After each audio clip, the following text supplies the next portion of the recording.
नमस्कार दोस्तों, कैसे हैं आप लोग। स्वागत है आपका साखी एकेडमी के इस ऑनलाइन प्लेटफॉर्म पर। हम लोग हिंदी साहित्य के अंतर्गत आदिकाल के विषय में पढ़ रहे हैं। आदिकाल में हमने अब तक जो पढ़ा है उसमें सिद्ध साहित्य, नाथ साहित्य तथा जैन साहित्य को हमने पढ़ लिया है। आज हम जिस साहित्य के बारे में बात करेंगे उसे कहते हैं रासो या चारण साहित्य। इस साहित्य को चारण साहित्य इसलिए कहा गया क्योंकि इसके अधिकांश जो भाग थे वह राज दरबारी कवियों ने अपने राजाओं की स्तुति या प्रशंसा के लिए लिखा। इन साहित्यों को रासो साहित्य भी कहते हैं क्योंकि इनके अंत में जो ग्रंथ लिखे गए उनके अंत में रासो शब्द का प्रयोग किया गया, जैसे पृथ्वीराज रासो, बीसल देव रासो, परमाल रासो। तो दिमाग में सवाल यह आता है कि रासो है क्या। लोगों ने रासों का जो संबंध है वह रास शब्द से बताई है, और रास शब्द संस्कृत में क्रीड़ा और नृत्य से संबंधित है। भरत मुनि ने इसे क्रीडनीय कहा है। वात्स्यायन के काल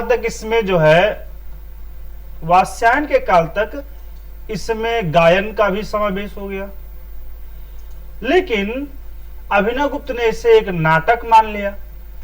लेकिन जो सवाल है मूलभूत कि जो रास शब्द है और जो रासो शब्द है वो संस्कृत का शब्द हो सकता है, लेकिन आया किस शब्द से। तो इसके लिए लोगों ने रासो शब्द की उत्पत्ति के लिए कई सारे शब्दों से उसकी व्युत्पत्ति साबित करने की कोशिश की है। उदाहरण के लिए गारसा दत्तासी, हिंदी साहित्य का पहला इतिहास ग्रंथ जिस विद्वान ने लिखा उसका नाम था गारसा दत्तासी। ग्रंथ का नाम था इस्तवार दलाल लिटरेचर आइंदुई हिंदुस्तानी। इन्होंने राजसूय शब्द से रासो शब्द की उत्पत्ति मानी है। राजसूय पहले के समय में एक यज्ञ हुआ करता था जो क्षत्रिय लोग किया करते थे, और इस यज्ञ से ही यानी जो राजसूय शब्द है उसी से गारसा दत्तासी ने कहा कि इसी से रासो शब्द बना होगा। एक अन्य विद्वान है, नाम है नरोत्तम स्वामी। इन्होंने कहा कि नहीं, रसिक शब्द से रासो शब्द की उत्पत्ति हुई। सबसे पहले शब्द रहा होगा रसिक, यह पूरी तरह संस्कृत शब्द है। उसके बाद शब्द हुआ होगा राउस जो कि प्राकृत में और भ्रंश में चला होगा, और फिर बाद में इसका नाम पड़ गया होगा रासो। रसिक कहते हैं जो साहित्य प्रेमी होता है या साहित्य के रस का पान करने वाला होता है उसे भी रसिक कहते हैं। तो इस शब्द से व्युत्पत्ति जो बताई गई वो बहुत इसके लिए सटीक नहीं बैठी। एक विद्वान और है, नाम है चंद्रबली पांडे। उन्होंने रासक शब्द से रासो शब्द की व्युत्पत्ति मानी है। रासक शब्द की अगर बात की जाए तो संस्कृत साहित्य में रूपक यानी जो नाटक है उसके संदर्भ में रासक शब्द का प्रयोग हुआ। एक ऐसा नाटक जो गीत और नृत्य दोनों से उपयुक्त हो, जिसमें दोनों चीजें हो, वो रासक होता है। चंद्रबली पांडे ने रासक शब्द से जो माना है तो वो काव्य साहित्य का एक स्वरूप हो गया, यानी नाटक का एक विशेष प्रकार हो गया। आचार्य रामचंद्र शुक्ल ने रसायन शब्द से रासो शब्द की उत्पत्ति मानी है। ये शब्द आप याद कर लीजिएगा क्योंकि एग्जाम में आते हैं। तो शुक्ल जी ने रसायन शब्द से मानी है। बीसल देव रासो में इस रसायन शब्द का इस्तेमाल हुआ है। वहां कहा गया है कि नाल रसायन आरंभ भई, तो वहां जो रसायन शब्द था शुक्ल जी ने कहा इसी रसायन शब्द से लगता है रासो शब्द की उत्पत्ति हुई है। कविराज श्यामल दास और काशी प्रसाद जायसवाल ने रहस्य शब्द से इसकी उत्पत्ति मानी है। महामहोपाध्याय हर प्रसाद शास्त्री ने राजेश एक शब्द है उससे रासो शब्द की उत्पत्ति मानी है। राजेश मतलब राजाओं के यश की प्रशंसा करना। ये अगर रासो के वर्ण विषय की दृष्टि से देखा जाए तो हो सकता है, लेकिन यह बहुत उचित नहीं है। यहाँ सबसे अच्छा जो मत मुझे लगता है वो हजारी प्रसाद द्विवेदी जी का है, जिन्होंने रासक को एक छंद भी माना है और काव्य का एक भेद भी माना है। हमारे यहाँ वैसे रास शब्द जो है वो अधिकतर कृष्ण की लीलाओं के लिए प्रचलित था, लेकिन यहाँ जो रासो संदर्भ है यहाँ भी यह बड़ा महत्वपूर्ण विषय है कि जो चारण कवियों ने अपने राजाओं की प्रशंसा में उनके इतिहास को, उनकी वीरता को, उनके शौर्य को बताने के लिए ये जो ग्रंथ लिखे इनके नाम के साथ भी रासो शब्द संलग्न किया गया। अगर प्रमुख रासो कवियों या चारण कवियों की बात की जाए तो सबसे पहला नाम हमारे सामने आता है वह है दलपति विजय। दलपति विजय को दौलत विजय भी राजस्थानी में कह देते हैं। इनकी रचना है खुमार रासो। दलपत विजय की रचना है खुमार रासो। यह लगभग 5000 छंदों में रचित एक काव्य है। शुक्ल जी ने इस काव्य को 9वीं शताब्दी में रचित माना है, जबकि राजस्थान के जो खोजी लोग थे जिन्हें वृत्त संग्राहक कहा जाता था, इन्होंने 17वीं शताब्दी के चित्तौड़ नरेश राज सिंह के राज्यकाल तक का इसमें वर्णन पाया, इसे 17वीं शताब्दी का सिद्ध कर दिया, क्योंकि इसमें चित्तौड़ नरेश कुमार सेकंड के युद्धों का वर्णन उन्होंने देखा।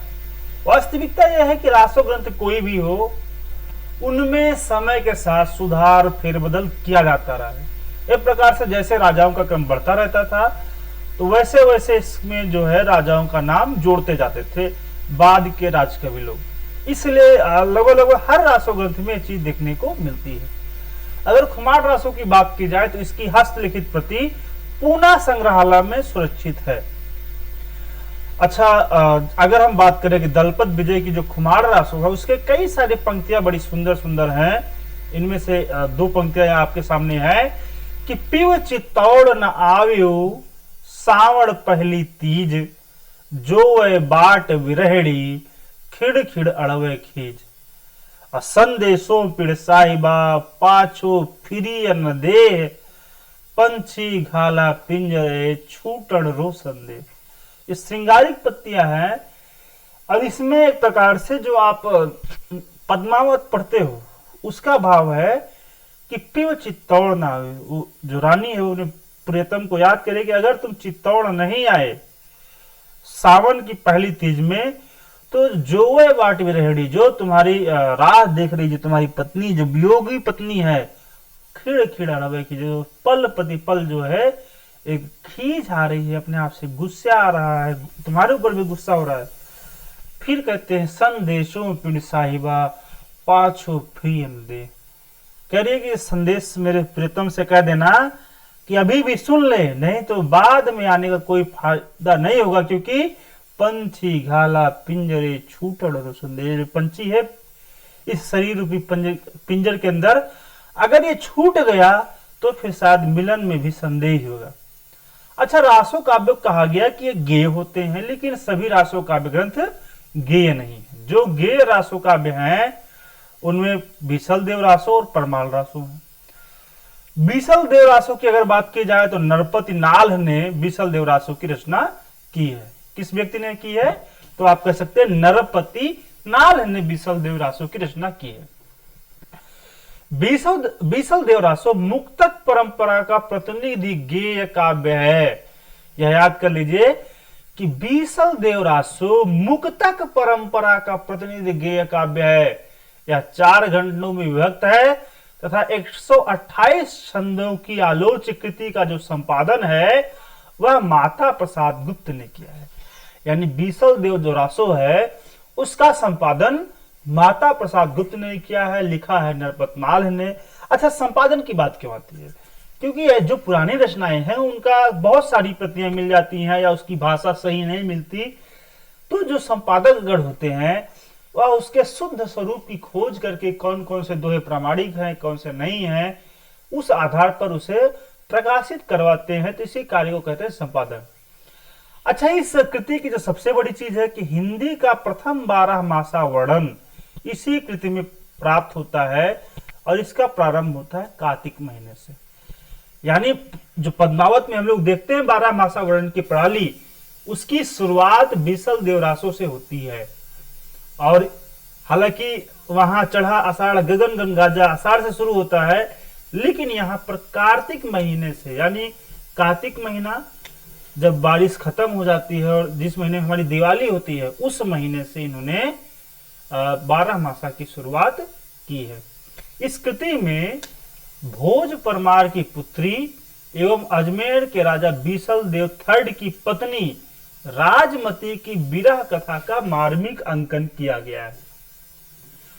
कथा यह है कि महाशय जो बीसल देव साहब है वह उनकी पत्नी उनको कुछ कहती है, जिसके परिणाम स्वरूप वो अपना घर छोड़ के भाग जाते, उड़ीसा भाग जाते हैं। और जब लंबे समय तक वियोग अवस्था में रहती है, तब वो उसका जो वियोग है, जो दैन्य है, वो साल के 12वें महीने में होकर उभरता है।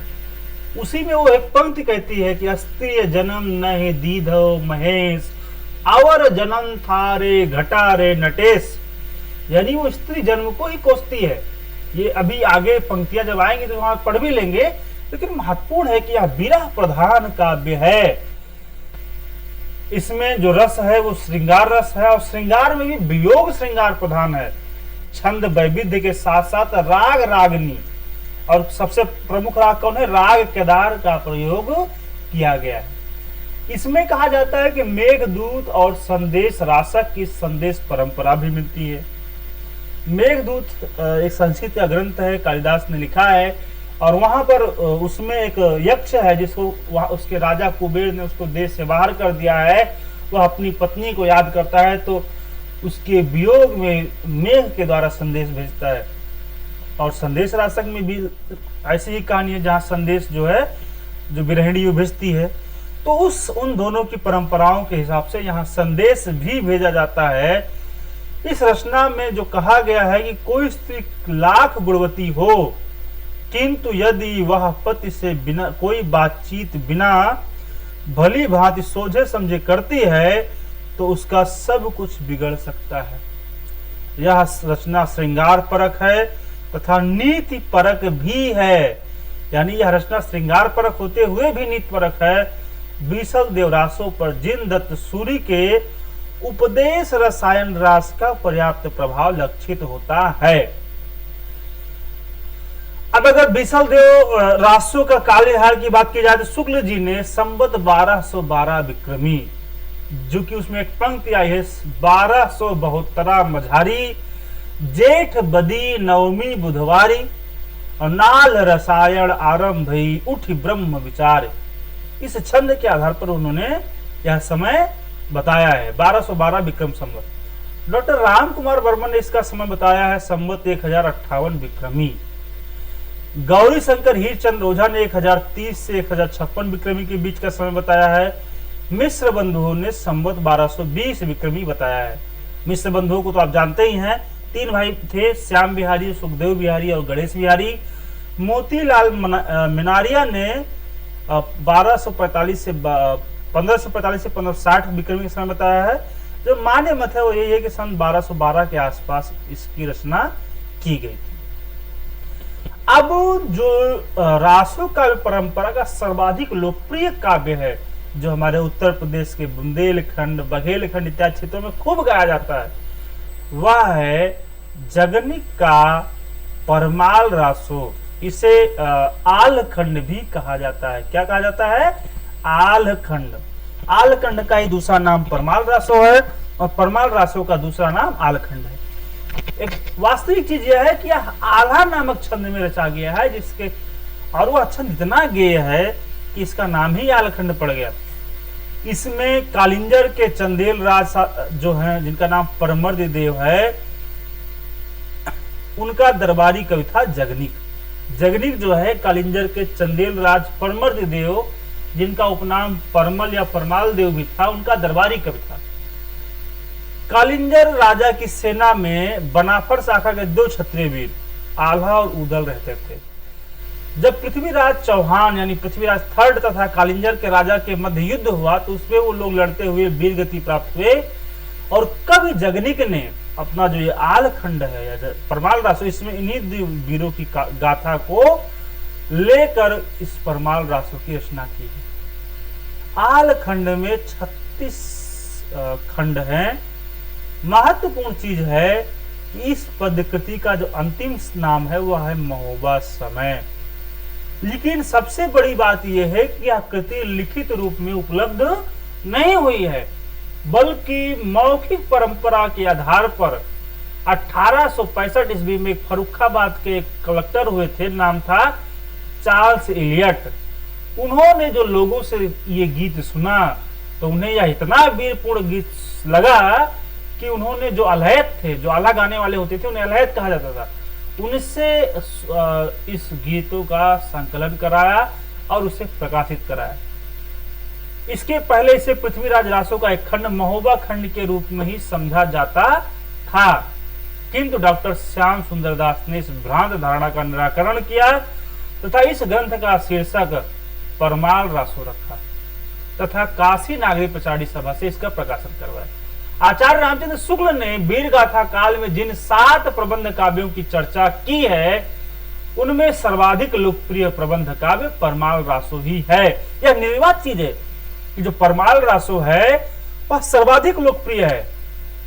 शुक्ल जी ने खुद लिखा है कि वह यह वीर गीत इतना लोकप्रिय हुआ कि इसके गाने वाले सारे उत्तर भारत में हैं, पर बैसवाड़ा इसका केंद्र है।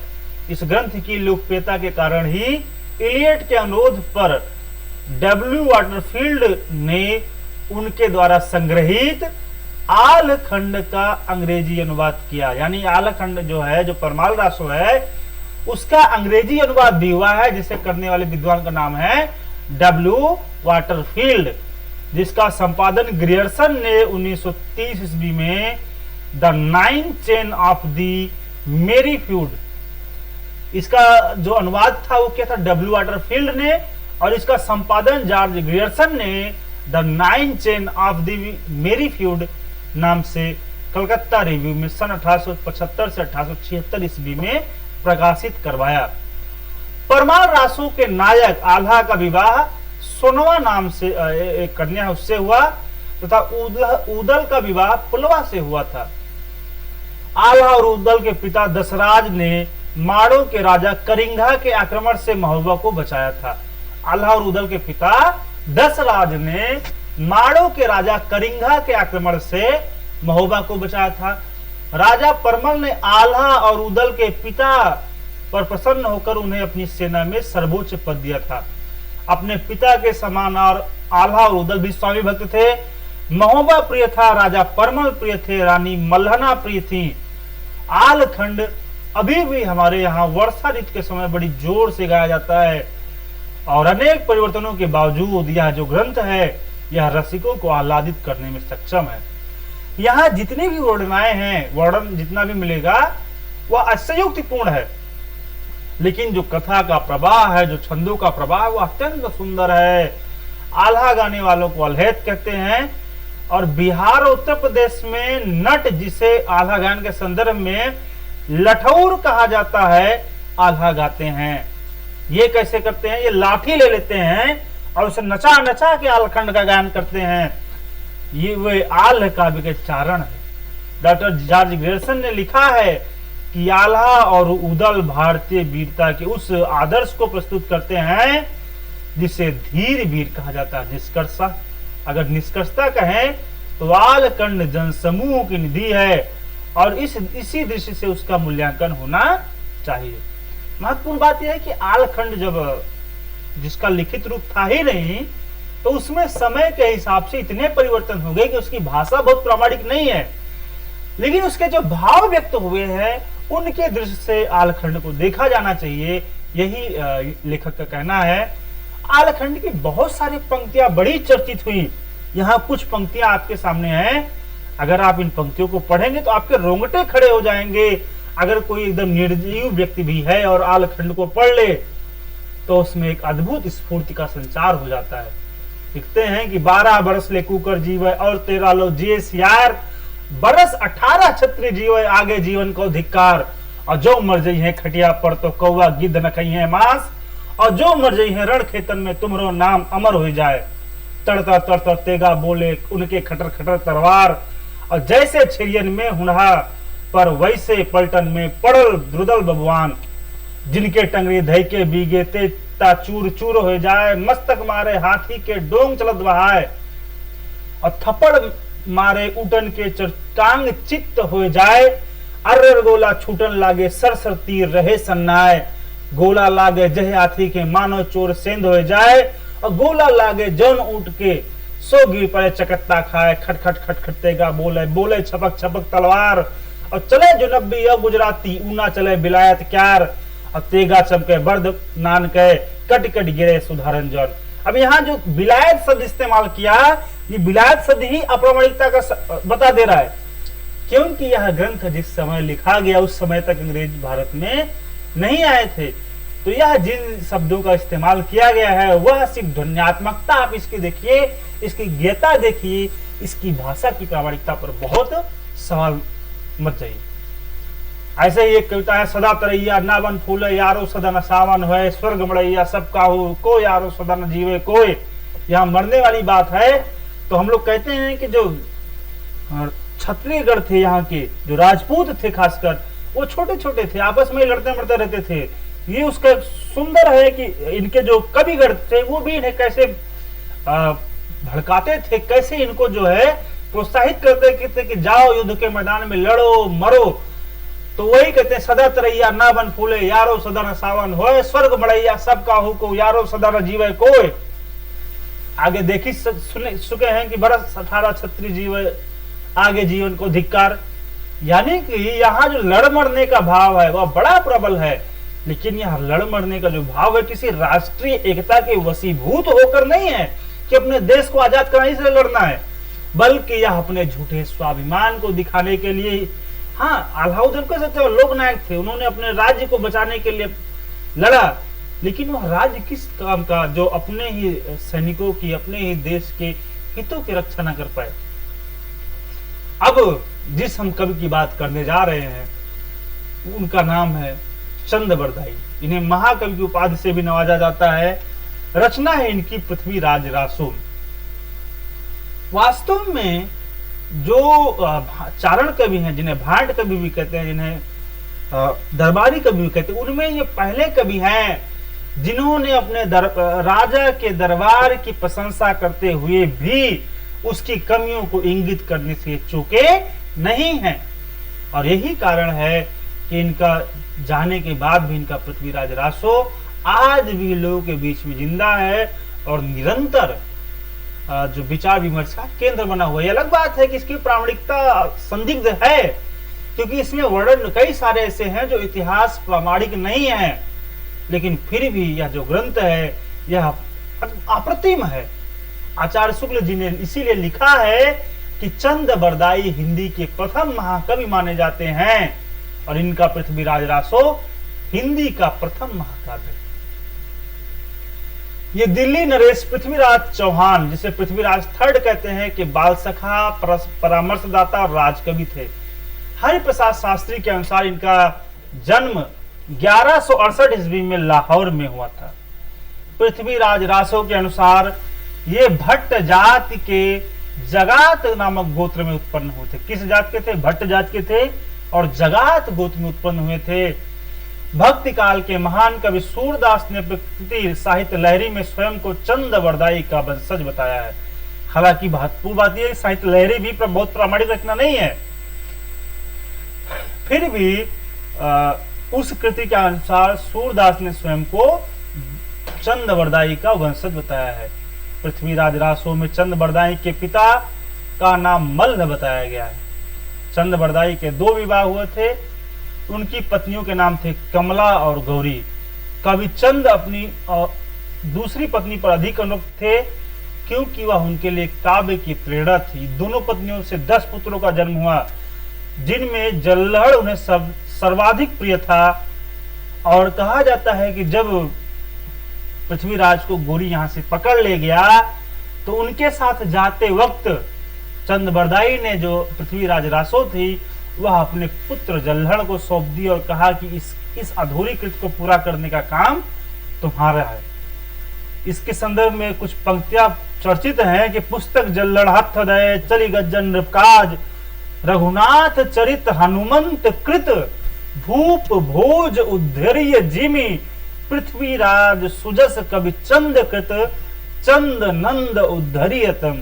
जैसे जो पुस्तक है उसे जब जल्लड़ के हाथ देकर जो चंद बरदाई है वो राजकाज के लिए चले गए, राजा के साथ चले गए, और जो उनके पुत्र जल्लड़ हैं उन्होंने उस काम को वैसे ही पूर्ण किया जैसे हनुमान ने प्रभु राम का, और भूप ने भोज के काम का उद्धार किया था। उसी प्रकार पृथ्वीराज के सुयश कवि चंद के काम को उनके पुत्र जलधर ने पूर्ण किया। कहा जाता है कि पृथ्वीराज रासों में भारत के अंतिम हिंदू सम्राट पृथ्वीराज चौहान के वीरतापूर्ण आदर्श एवं दर्प की कथा को 69 समयों में बांटा गया है। यानी जो पृथ्वीराज रासो है वह 69 समयों में विभाजित है। इसमें उनके जन्म से मृत्यु पर्यंत युद्ध की कहानी है। यह मूलतः वीर रस प्रधान है, लेकिन ध्यान, इसमें उस करुणा का भी समावेश किया है, श्रृंगार भी है इसमें, और इसमें वीरत्व का सुंदर चित्रण प्रस्तुत किया गया है। वीर के साथ ही साथ श्रृंगार के दो रूप, संयोग और वियोग का भी यहाँ पर वर्णन है। प्रेम और सौंदर्य की व्यंजना के लिए 9 रसों का मार्मिक चित्रण प्रस्तुत किया गया है। इसके आदि पर्व में, जो पृथ्वीराज रासों का आदि पर्व है, उसमें जो है कहा गया है कि उक्ति धर्म विशालस्य, यहाँ बिलालस से लिखा, लेकिन वो है उक्त धर्म विशालस्य राजनीतिम नवरसम षड्भाषा पुराणम चा कुराणम कृतम मया, कि मैंने उक्ति जो बात, जितनी राजनीति की बातें हैं, रस की बातें हैं, पुराण वेद, सब मेरे जो ज्ञान में थी सारी बातें मैंने यहाँ पर कही है। इस ग्रंथ का अंगी रस प्रधान है, वीर है। इससे पहले जो हमने बताई थी परमाल रासो, वहां भी वीर रस प्रधान है, जबकि बीसल देव रासो में श्रृंगार रस प्रधान है। तो यहाँ पर वीर रस प्रधान है। पृथ्वीराज रासों में छंदों का बहुत जबरदस्त प्रयोग हुआ है। डॉक्टर नगेंद्र ने इस ग्रंथ में 68 प्रकार के छंदों की बात की है। कहा है कि 68 प्रकार के छंदों का प्रयोग किया है, जबकि रामकिशोर शर्मा सहित अन्य कई विद्वान हैं जो 72 प्रकार के छंदों के प्रयोग मानते हैं। डॉक्टर विश्वनाथ त्रिपाठी ने लिखा है कि यद्यपि चंद विविध छंदों के प्रयोग में कुशल है, किंतु छप्पय उनका निजी छंद है। यानी विश्वनाथ त्रिपाठी मानते हैं कि सारे छंदों का प्रयोग वो करते हैं, लेकिन छप्पय का जितना सुंदर प्रयोग उन्होंने किया है वैसा शायद किसी के पास नहीं है। यानी छंद उनका निजी, छप्पय जो है उनका निजी छंद है।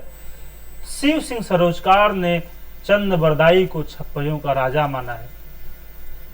डॉक्टर नामवर सिंह ने लिखा है कि वस्तुतः हिंदी में चंद को छंदों का राजा कहा जा सकता है। भाव भंगिमा के साथ साथ दनादन भाषा नए नए छंदों की गति धारण करती चलती है, और विशेषता यह है कि बल खाती हुई नदी में बहते हुए जलराश की तरह आत्मविस्मित का ऐसा सुख अन्यत्र नहीं मिलता। रासो एक साथ ही संस्कृत, प्राकृत और तथा अपभ्रंश के छंद परंपरा के पुनर्जीवन तथा हिंदी के नूतन छंद संगीत के सूत्रपात की संधि बेला है। इस तमाम छंद संगठन में भी रासों का अपना हिंदी काव्योचित संगीत सर्वोपरि है। पृथ्वीराज रासों की जो संपूर्ण कथा है वो कीर्ति कथा के रूप में संवादात्मक शैली में चलती है। उसका पहला समय आदि समय है, जबकि कनौज समय में जयचंद एवं पृथ्वीराज युद्ध का वर्णन है। अगर सवाल यह आ जाए कि पृथ्वीराज रासों का पहला समय क्या है, तो वह है आदि समय। यानी पृथ्वीराज रासों को वो समय में बांटा गया है, जैसे कहीं कांड, कहीं खंड, कहीं सर्ग, वैसे यह महाकाव्य समय में बटा हुआ है। और इसका पहला समय आदि समय है। जयचंद और पृथ्वीराज की लड़ाई का वर्णन कनौज समय में है। पद्मावती समय और कैमास वध ये पृथ्वीराज रासों के अन्य उल्लेखनीय समय हैं। पृथ्वीराज रासों में भाव, रस एवं पात्रानुसार भाषा का प्रयोग सर्वत्र उपलब्ध है। मुनि जिनविजय के पुरातन प्रबंध संग्रह में संकलित पृथ्वीराज रासों के छंदों के आधार पर कहा जा सकता है कि रासों की भाषा ग्राम्य अपभ्रंश या तत्कालीन लोक भाषा है। अनेक साहित्यिक विशेषताओं के बावजूद यह हिंदी की रचनाओं में सर्वाधिक विवादास्पद महाकाव्य है। विवादास्पद क्यों है? क्योंकि बहुत सारी बातें इसमें जो कही गई है वह इतिहास सम्मत नहीं है, जिनका जिक्र मैं भी बाद में करूंगा। फिलहाल बच्चन सिंह कहते हैं इसके बारे में, पृथ्वीराज रासों के बारे में लिखते हैं कि समग्र महाकाव्य के भीतर से पृथ्वीराज की त्रासदी के साथ एक सामाजिक राजनीतिक त्रासदी भी उभरती है, जो जितनी पृथ्वीराज की है उससे कहीं अधिक राष्ट्र की है। यहीं से देश की दीर्घकालीन त्रासदी की शुरुआत होती है। अनेक विशेषताओं के बावजूद यह हिंदी की सबसे विवादास्पद महाकाव्य है। जो बच्चन सिंह कहना चाहते हैं वो यही कह रहे हैं कि पृथ्वीराज रासो सिर्फ एक ग्रंथ नहीं है, बल्कि यह भारतीय समाज की त्रासद सामाजिक और राजनीतिक स्थिति को हमारे सामने प्रस्तुत करता है। इस ग्रंथ में क्यों हिंदू राजा बार बार पराजित हो जा रहे थे, क्यों इस्लाम मतावलंबी राजा हर आक्रमण में जीत रहे थे, क्यों भारतीय जो लोग थे वह युद्ध के समय मतलब बहुत वीर, हम कहते थे कि हमारे राजा बहुत वीर है, फिर भी वो क्यों हारते थे, और क्यों विदेशी आक्रांता कितना भी वो हो, कितना भी दुर्बल हो, कितना भी मध्यम हो, क्यों हर बार जीतता था, उसकी अगर आपको जानना है तो पृथ्वीराज रासो में उससे अच्छा उदाहरण कोई और नहीं हो सकता। ऐसा उदाहरण पृथ्वीराज जो है वह इतना शक्तिशाली था कि जब तराइन के मैदान में पहला युद्ध हुआ तो उसने हरा दिया मोहम्मद गोरी को, लेकिन मोहम्मद गोरी को हराने के बाद उसका वध वो नहीं कर पाया। मोहम्मद गोरी भाग गया यहाँ से, वह अपने युद्ध की तैयारी में लगा और यह रास लीला रंग राग और आसपास के राजाओं से लड़ने में भिड़ा रहा। बगल के राजा थे जिनका नाम गाढ़वाल वंशज थे, जिन्हें हम आजकल बड़ा क्रिटिसाइज करते हैं और कहते हैं कि जयचंद किसी का नाम तक रखने से घबराते हैं, लेकिन इन्होंने जयचंद की कन्या का अपहरण किया, उनके साथ युद्ध किया। उस युद्ध में इनको सैकड़ों राजा जो बड़े बड़े सैनिक थे इनके मारे गए।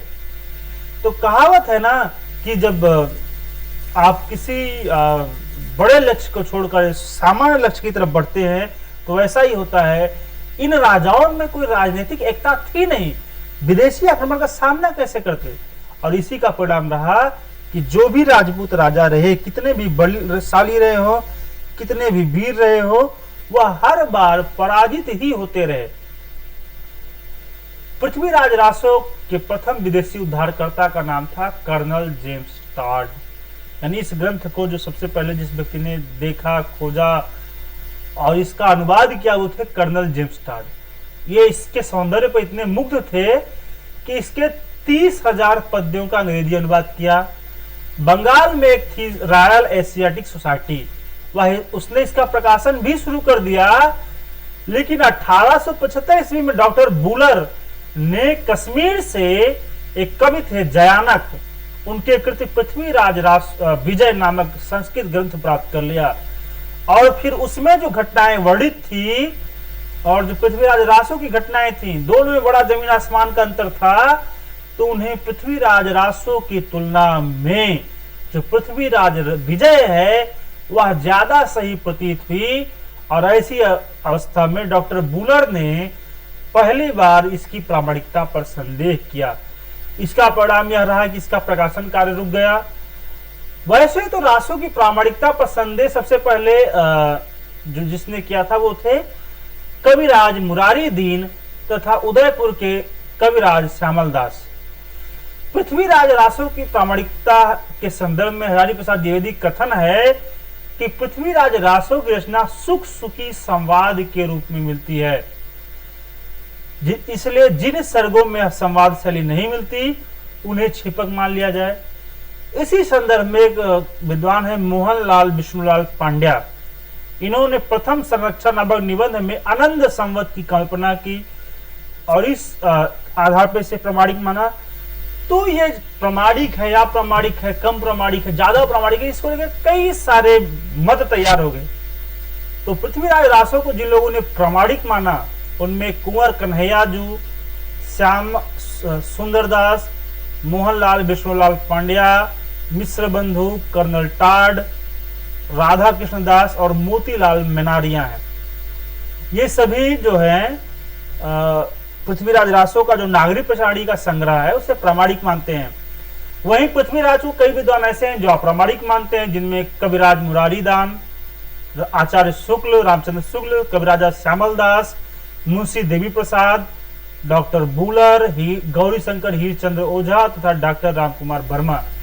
यानी अगर प्रामाणिक मानने वालों में बात की जाए तो कुंवर कन्हैयाजू, श्याम सुंदर दास, मोहनलाल विष्णुलाल पांड्या, मिश्र बंधु, कर्नल टाड, राधा कृष्ण दास तथा मोतीलाल मेनारिया के नाम है।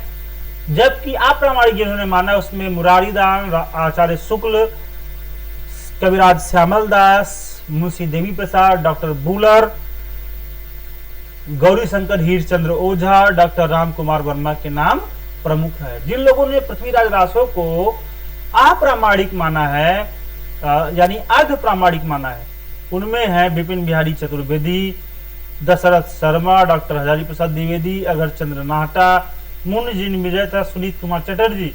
इन लोगों ने पृथ्वीराज रासो को पूरी तरह प्रामाणिक तो नहीं माना है, लेकिन कुछ तर्कों के द्वारा बताया है कि यह कितना प्रामाणिक है और कितना गैर प्रामाणिक। सबसे अलग एक मत और है जो है नरोत्तम स्वामी का, जिन्होंने पृथ्वीराज रासो को मुक्तक काव्य माना है, हालांकि यह मत मान्य नहीं है। पृथ्वीराज रासो के कुल 4 संस्करण प्रकाशित हुए थे। इसका जो सबसे बृहत्तर संस्करण है वह है 16,306 छंदों का। इसमें 69 समय है। यह काशी नागरी प्रचारी सभा द्वारा प्रकाशित हुआ था। जो इसका मध्यम रूप प्राप्त हुआ वह है 7,000 छंदों का। यह प्रकाशित तो नहीं हुआ है, लेकिन अबोहर एवं बीकानेर में इसकी हस्तलिखित प्रति सुरक्षित है। जो लघु रूपांतर है वह 3500 छंदों का है, 19 समय है इसमें, तथा इसकी प्रतियां जो है बीकानेर में सुरक्षित है। जो सबसे छोटा रूप है वह 1300 छंद का है, जिसे डॉक्टर दशरथ शर्मा मूल रासो मानते हैं। माता प्रसाद गुप्त ने पृथ्वीराज रासो के 4 पाठ निर्धारित किए हैं। यह भी महत्वपूर्ण देखने वाली बात है। अब बात करते हैं इसकी प्रामाणिकता अप्रामाणिकता से दूर कि पृथ्वीराज रासो की जो बड़ी चर्चित पंक्तियां हैं वो कौन कौन सी हैं। पहली पंक्ति जो बड़ी चर्चित है वो है बज्जिए घोर निशान रान चौहान चहुदिस सकल सूर सामंत समर बल जंत्र मंत्र तिसे उठिराज पृथ्वीराज बाग लग मनहु वीर नट कहत तेग मन बेग लसत मनहु बीज झट झट। ये पहली चर्चित पंक्ति है जिसमें पृथ्वीराज के युद्ध का वर्णन है। दूसरे में सौंदर्य का वर्णन है कि मनहु कला सशिभान कला 1600 बन्नीय और बाल बैस सचिता समीप अमृत रसपिन्नीय बिगस कमल श्रीगन भ्रमर नयन खंजन मृगलुट्टीय हीर कीर अरुबिंब मोती नख सिख आई गुट्टीय छत्रपति गयंद हरिहंस गति बीह बनाए संचय सचिय पद्मिनी रूप पद्मावती मनहु काम कामनी रची। एक और है एक उबान पुहुमी नरेश कैमासो मुक्को उर ऊपर परिहरो वीर कसहतर मुचुक्को बीउ बान संधान हनो सोमे सुरनंदन गायु कर निगहो पनियु सोदो संभर धनी। इसी में चर्चित पंक्ति भी है कि राजनीति पाइए ज्ञान पाइए सुजाने और उगति जुगति पाइए अर्थ घटी बढ़ी उन्मानिए। ऐसे ही है पर्यो बंधन गज्जने मेछ हत्तम विचारे करी कर तूति पिथ्यम। और ये अन्य लाइनें हैं कि हन्यो दासिये के हेतु कैमास बानम गजम सून चामंड बेरी भरानम। अगला है कि सट ऋत 12 मास गयो फिर आयो बसंत सो ऋत चंद बताओ मही तियान भावे कंत। अगला है चंद बदन कमल भौर जन भ्रमर गंधरत कीर नाश बिंबोष्ठ दसन दामी दमक्कत। तो ये कुछ चर्चित पंक्तियां थी। अब हम आ जाते हैं अगली रचना जिसे कहा जाता है हमीर रासो। प्राकृत पैंगलम में ग्रंथ है जिसमें आचार्य शुक्ल ने इसके कुछ छंदों को देखा था तथा इसके रचनाकार का नाम इन्होंने सारंगधर बताया था।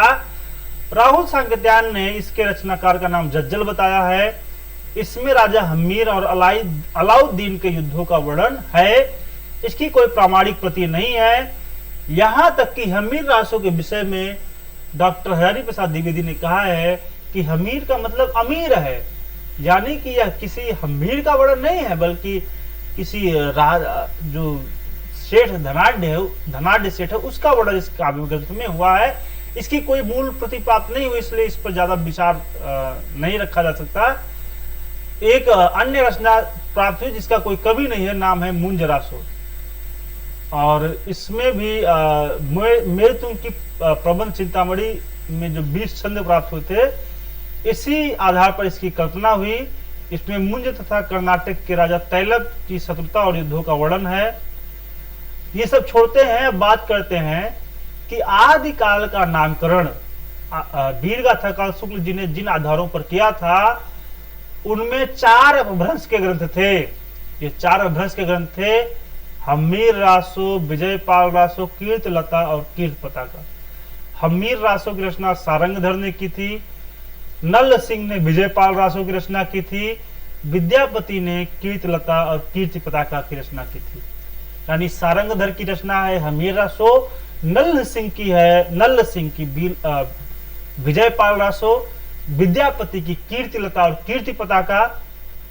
और जो देश भाषा की 8 रचनाओं की उन्होंने बात की थी, उसमें दलपत विजय की खुमाड़ रासो, नरपति नाल की बीसल देव रासो, चंद बरदाई की पृथ्वीराज रासो, जगनिक की परमाल रासो, भट्ट केदार की जयचंद्र प्रकाश, मधुकर कवि की जय मैंक जस चंद्रिका, खुसरो की पहेलियां जो अमीर खुसरो ने लिखी, और विद्यापति ने पदावली लिखी। एक अन्य ग्रंथ जिसकी हमने बार बार चर्चा की वह उपदेश रसायन रास रचना की है, जिन दत्त सूरी ने परीक्षाओं में पूछा गया, इसलिए इसको इसी बीच में मैंने लिख दिया था।